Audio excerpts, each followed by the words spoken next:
আসসালামু আলাইকুম। Hello everyone, welcome to my channel. আজকে আপনাদেরকে করে দেখাচ্ছি ছোট বড় সবার প্রিয় ডোনাটের রেসিপি। এই মজাদার ডোনাট কিভাবে বাড়িতে সহজেই তৈরি করবেন চলুন দেখে নেই। দেখুন ডোনাট কতটা সফট হয়েছে। রেসিপি যদি যেভাবে দেখাচ্ছি সেভাবে ফলো করেন তাহলে আপনিও বানিয়ে নিতে পারেন এত মজার ডোনাট।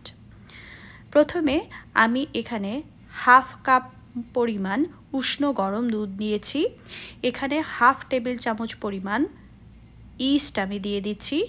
সেই সাথে আমি এখানে 1 টেবিল চামচ পরিমাণ চিনি দিয়ে দিচ্ছি। আমার এই স্পুনটি হাফ টেবিল চামচের। এবার এটা খুব ভালোভাবে মিশিয়ে আমি মাইক্রো ওভেনের ভেতর রেখে এটা আমি দরজাটা বন্ধ করে দিয়েছি। আমি কিন্তু মাইক্রো ওভেন চালাইনি। 15 থেকে 20 মিনিট পর আমি একটি বাটিতে 2 কাপ পরিমাণ ময়দা নিয়ে নিচ্ছি। সেই সাথে আমি যেই মিশ্রণটি সেটি দিয়ে দিচ্ছি। এই ইস্ট দেখুন ফুলে উঠেছে। এটা খুবই প্রয়োজন। যদি ইস্ট ঠিক মতো না ফোলে তাহলে কিন্তু আপনার পিৎজা ডোনাট যে কোনো কিছুই ভালো হবে না। তাই এই প্রসেসটা আপনারা যদি আলাদা করে নেন তাহলেই ভালো হয়। এবার আমি এখানে একটি ডিম ভেঙে দিয়ে দিচ্ছি। সেই সাথে এখানে সামান্য পরিমাণে ভ্যানিলা এসেন্স দিয়ে দিচ্ছি। এটা অপশনাল, তবে ভ্যানিলা এসেন্স দিলে ডিমের গন্ধটা খুব বেশি ওভারপাওয়ার হয়ে যাবে না। আমি সব কিছুকে এভাবে চামচের সাহায্যে নেড়ে নিচ্ছি। আপনারা চাইলে কোনো ইলেকট্রিক হুইস্ক দিয়ে এটা মিশিয়ে নিতে পারেন, কিন্তু পরবর্তীতে আপনাদের হাত ব্যবহার করতে হবে। সেই জন্য আমি এখন হাত ব্যবহার করব। তার আগে আমি এখানে 3 টেবিল চামচের মতো চিনি দিয়ে দিচ্ছি। প্রথমে আমি 1 টেবিল চামচ দিয়েছিলাম, এখন আরও 3 টেবিল চামচ দিচ্ছি। তবে আপনারা যদি চকলেট সস বা এই ধরনের কিছু ব্যবহার না করেন সেক্ষেত্রে এখানে 4 টেবিল চামচ চিনি দেবেন, আর প্রথমে 1 টেবিল চামচ দিয়েছিলাম। এবার আমি এখানে রুম টেম্পারেচারে রাখা বাটার বা মাখন দিয়ে দিয়েছি। সেটা খুব ভালোভাবে মিশিয়ে নিচ্ছি।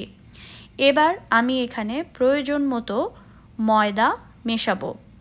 এখানে আপনার আরও 3 থেকে 4 টেবিল চামচ ময়দা লাগতে পারে, তবে এর থেকে কমও লাগতে পারে। ময়দা এই পর্যায়ে কতটুকু দেবেন সেটা আসলে আপনার ডোটা মাখানোর সময় বুঝে নিতে হবে। খুব বেশি এটাকে শক্ত করে মাখবেন না। এরকম যখন দেখবেন বাটিটার গা থেকে এটা ছুটে আসছে তার মানে এটা পারফেক্ট ডো হয়েছে। উপরে আমি হালকা একটু মাখন বা বাটার ব্রাশ করে দিয়েছি। এই ডোটা আমি আবার মাইক্রো ওভেনের মধ্যে রেখে এটা 1 ঘন্টা আমি রেস্ট করতে দিয়েছি। তাতে করে এটা আরও একটু ফুলে উঠবে। 1 ঘন্টা পর আপনি এটাকে বেলে নিতে হবে। এবার এখানে সামান্য পরিমাণে ময়দা ছিটিয়ে আমি আবার একটু এটাকে ঠিক করে নিয়েছি। এবার এই ডোটাকে আমি 2 ভাগ করে নিয়েছি।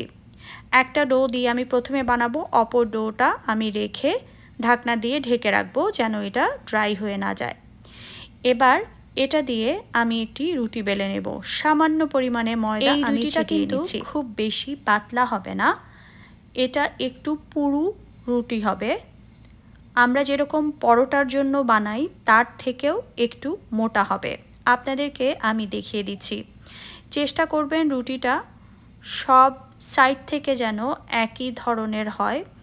একটু 19-20 হতে পারে, তবে চেষ্টা করবেন যেন একই রকমের হয়। ঠিক এরকম হবে। যদিও ডোনাট পরবর্তীতে অনেক ফুলে ওঠে, তবে এর থেকে বেশি যদি এটাকে চিকন করে ফেলেন তাহলে এটা দেখতে খুব একটা ভালো লাগবে না।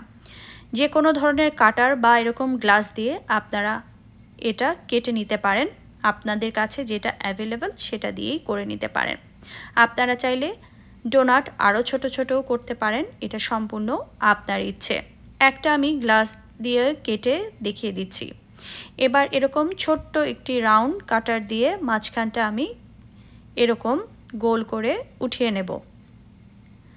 তবে আপনারা চাইলে এই ছোট গোল অংশগুলো আবার বেলে নিতে পারেন বা এরকম এগুলোকে ভাজতে পারেন। আমি পার্চমেন্ট পেপারে সবগুলো নিয়ে নিয়েছি। এটা আমার আরও কিছু সময় আমি রেস্টে রাখবো, আধা ঘন্টার মতো, তারপরে এগুলোকে আমি ভেজে নেব। এবার আমি ফ্রাইং প্যানে পর্যাপ্ত পরিমাণে তেল দিয়ে সেখানে আমি 1 চা চামচের মতো বাটার দিয়ে দিয়েছি, এটা শুধু ফ্লেভারের জন্য। এবার তেলটা যখন গরম হবে তখনই আপনি এগুলো দেবেন, কিন্তু অতিরিক্ত তাপে না, মিডিয়াম টু হাইয়ের দিকে থাকবে। এক পাশ করে এটাকে ভেজে নিতে হবে। একটি পাশ 2 থেকে 3 মিনিট করে ভেজে নিতে হবে। খুব অল্প আঁচে এটাকে বেশি সময় ভাজার প্রয়োজন নেই, এটা খুব তাড়াতাড়ি হয়ে যায়।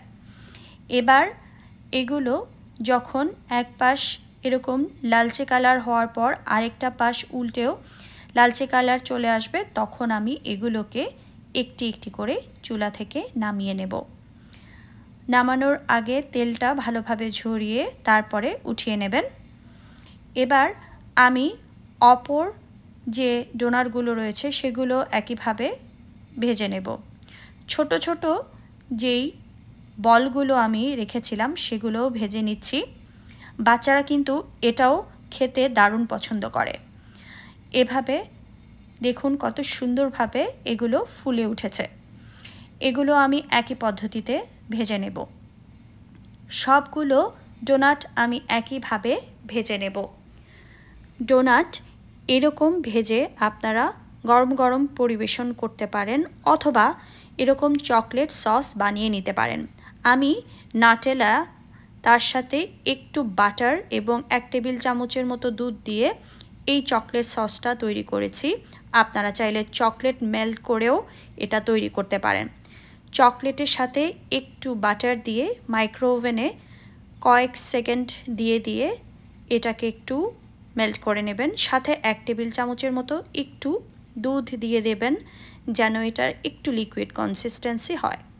এভাবে উপর থেকে আপনারা ডেকোরেশন করতে পারেন, এটা অপশনাল।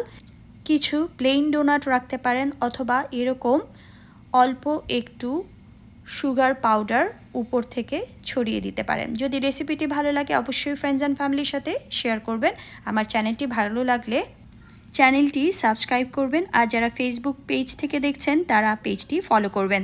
ধন্যবাদ সবাইকে। আল্লাহ হাফেজ। Thank you.